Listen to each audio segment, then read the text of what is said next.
నమస్తే. శ్రీ గురుభ్యో నమః. శ్రీ మాత్రే నమః. మనం బాగా అందరు వినే మాట ఏంటంటే, ఎవరికైనా ఏదైనా బాగాలేదు అంటే, గురుబలం బాగాలేదండి అందుకే పిల్లాడికి చదువు రావట్లేదు, గురుబలం బాగాలేదు అనుకున్నటువంటి వాళ్ళ మాటకి విలువ లేకుండా ఉంది, ఇలాంటివన్నీ చెప్తుంటాం. గురుబలాన్ని పొందాలి అంటే ఏం చేయాలి? గురుబలము అంటే అందరికీ కూడా ఆ గురువు యొక్క కృప అందరికీ ఉండాలంటేనే ఉంటే మంచి జరుగుతుంది. అన్ని విషయాల్లో కూడా ఒక జ్ఞాన సముపార్జనలో కానీ ఒక సమాజంలో కానీ మంచి ఉన్నతి కనిపిస్తుంది. గురుబలం లేనప్పుడు కొద్దిగా ఇబ్బందులు అనేవి కలుగుతాయి. ఈ గురుబలం పొందడానికి మనం ఏం చెయ్యొచ్చు? ఏ దేవుణ్ణి ఆరాధిస్తే గురుబలం దొరుకుతుంది? మనకు సహజంగానే చెప్తారు, గురుబలం పొందాలి అంటే గురువుని ఆశ్రయించాలి. ఏ గురువుని ఆశ్రయించాలి అంటే దాదాపుగా మన వాళ్ళు కొంతమంది అయితే ఇక్కడ ఇది నేను చెప్పచ్చో చెప్పకూడదు కానీ ఒక విషయం చెప్తాను. గురువు అనగానే మీకు నిజంగా గురుతుల్యులైనటువంటి వాళ్ళ యొక్క సేవనం చేయడం ఇది చాలా మంచి. అంతే తప్ప గురు దేవాలయాలంటే ఏ దేవాలయం అయినా సరే గురుదేవాలయం అన్నది కొద్దిగా ఆలోచించి చేయండి. నిజానికి ఇప్పుడు గురు రూపంలో ఉండేటువంటి వారు ఎవరు అంటే శివుడు, ఆదిశివుడు ఉన్నాడు కదా, ఆయన గురు స్థితిలోకి ఎప్పుడు వెళ్ళారు అంటే దక్షిణామూర్తి అవతారంలో ఆయన రూపంలో ఆయన గురుతుల్యుడుగా. అందుకే మనం ఏదైనా పాఠశాలలు అవి ఎక్కడైనా ఉంటే ఒక విద్యని అభ్యసించడం, జ్ఞానాన్ని సముపార్జించేటువంటి చోట ఏముంటుంది, దక్షిణామూర్తి యొక్క ఆయన యొక్క ఫోటో కానీ స్తోత్రాలు కానీ మనకు ముందే కనపడుతుంటాయి. అంటే ఆయన కృప ఉంటే కనుక జ్ఞానం చదువు బాగా వృద్ధి చెందుతుంది.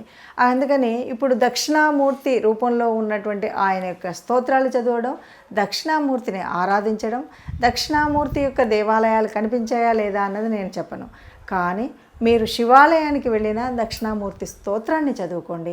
దక్షిణామూర్తి స్తోత్రాలను మర్చిపోకుండా చదువుకోవడం అనేటువంటి చేస్తే తప్పకుండా గురుబలం పెరుగుతుంది. ఇది కేవలం శైవము శివుడు దేవతగా ఉన్నవాళ్ళు ఇలా చేసుకోవచ్చు, లేదు ఎవరైనా దక్షిణామూర్తి స్తోత్రం చేసుకోవచ్చు. అలా కాదు, నేను విష్ణుమూర్తి ఆరాధకుణ్ణి అన్నారనుకోండి, అంటే అలాంటి వాళ్ళు ఏం చేయాలంటే విష్ణుమూర్తి అవతారాల్లో ఒకటైనటువంటిది మనకి దత్తాత్రేయ స్వామి యొక్క అవతారం ఉంది కదా, దత్తాత్రేయ స్వామి ఆరాధన చేయండి. గురు బలాన్ని పొందించేటువంటి ఆ పారాయణం చేయండి, స్తోత్రాన్ని చదువుకోండి, ఆ దేవాలయానికి వెళ్ళండి. మీరు ఆ దత్తాత్రేయుడు లేదు అక్కడికి వెళ్ళలేదు అంటే విష్ణుమూర్తి ఆలయంలో కూడా దత్తాత్రేయుడి యొక్క స్తోత్రాల్ని చదువుకోవడం, స్వామిని ఆరాధన చేయడం, పారాయణ చేయడం, ఇవి ఏవి చేసినా సరే మనకు గురుబలం పెరుగుతుంది. ఇలా మనం చేసినట్టయితే తప్పనిసరిగా ఇది కాదు ఇదేది లేదు అంటే అమ్మవారి ఆరాధన చేసినా సరే, అమ్మ తల్లి ఎప్పుడూ కూడా తల్లి గురుతుల్యం, మొదటి గురువు అంటేనే అమ్మ అని మనం చెప్తాం కదా. ఆ ఆదిదేవత పరాశక్తి అమ్మలగన్నయ్యమ్మ, లలిత అమ్మ, ఆ లలిత ఆరాధన చేసినా కూడా మనకు గురుబలం పెరుగుతుంది, గురుతత్వం పెరుగుతుంది.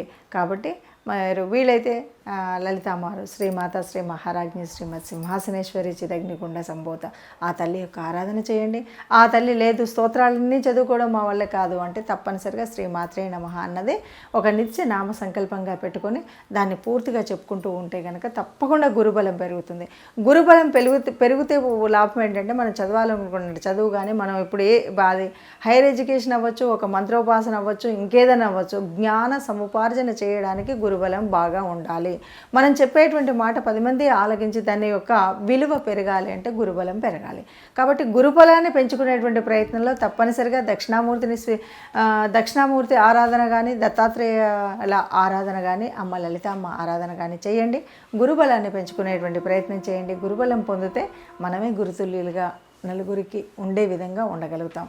సర్వే జనా సుఖినో భవంతు.